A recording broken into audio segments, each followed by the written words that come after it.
dying all over the world. And I ask you the question again. What wrecks you? Crappy music? Does that wreck you? Passionless dancing? What about crooked politicians? What about when you watch over-entertained, under-challenged young people drifting further and further and further away from God? What happens when you see groups of young people aimless and purposeless? Does it wreck you? You better know it wrecks you, because it's probably wrecking God. And He's probably looking for someone who's getting wrecked just like He is. And I don't care how capable you are, how smart you are, how thin you are, how good looking. It's not about that, friends. God's just looking for someone who gets wrecked about what He gets wrecked about.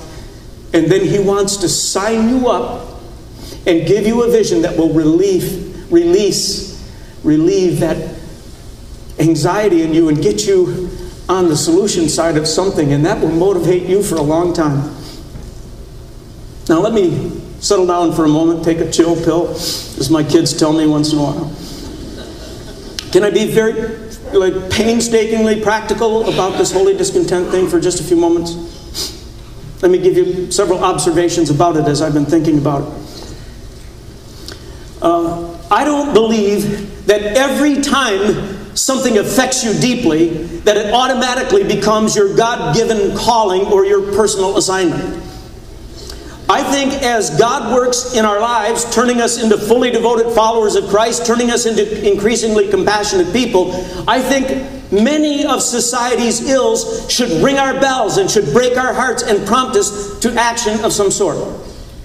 But I also believe that what we all ought to be looking for is that one cause, that one problem, that one situation that grabs us by the throat and just won't let us go. Stuff that causes so much damage to our soul that it brings us to a Popeye moment where we go, now that one, I can't stand no more. God, do you want me to do something about it? And when your burning bush experience occurs, you'll know it. And God will say to you that, here's why I wired you up the way I did, and here's why you've had some of the life experiences. Here's even why you've had some of the pain that you've had. Because I have in mind for someone just like you to address this terrible problem, and I can use you, because we're both wrecked on this one. Let's do it together.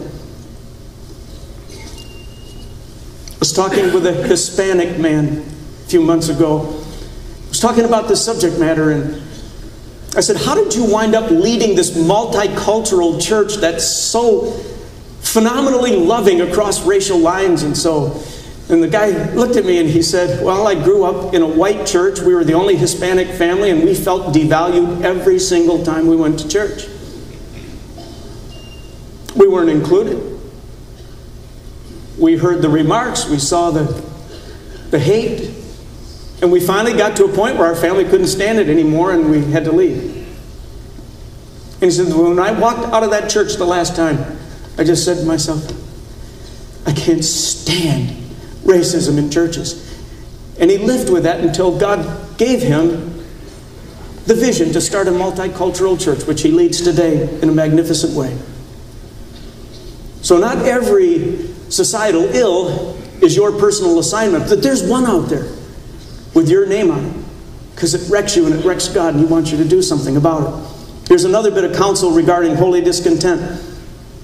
If, as I've been talking about this, you can't seem to identify yours yet, don't give up too soon looking for it. Don't give up too soon looking for your holy discontent. It's never too late. I counsel people these days, keep exposing your heart and exposing your eyes to the needs in our world. Travel more. Visit other ministries and churches. Go into the inner city. Get amongst the poor. Visit an AIDS clinic. Go to a Habitat project. But just keep exposing yourself to the needs in this world. And I really do believe that there will come a moment in time where you will have that kind of moment. And God will cause the angst in you to get to a level where you go, now I've got to do something about that. Now here's another observation about holy discontentment. When you find it, feed it. Now, that sounds counterintuitive, doesn't it? Most of the time when you have something very uncomfortable in your life, you want to get away from it.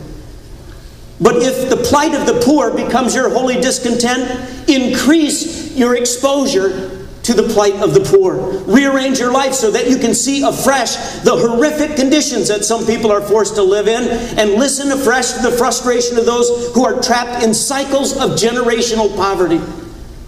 Just stay close to your holy discontent. I attend a struggling church in the summertime in the little city where I take my summer break. Part of the reason that I attend that church is because it's struggling, it's almost defeated. And I sit in the third to the last row, week after week after week, and feel the horrendous feelings of a defeated church. And it just does something in me.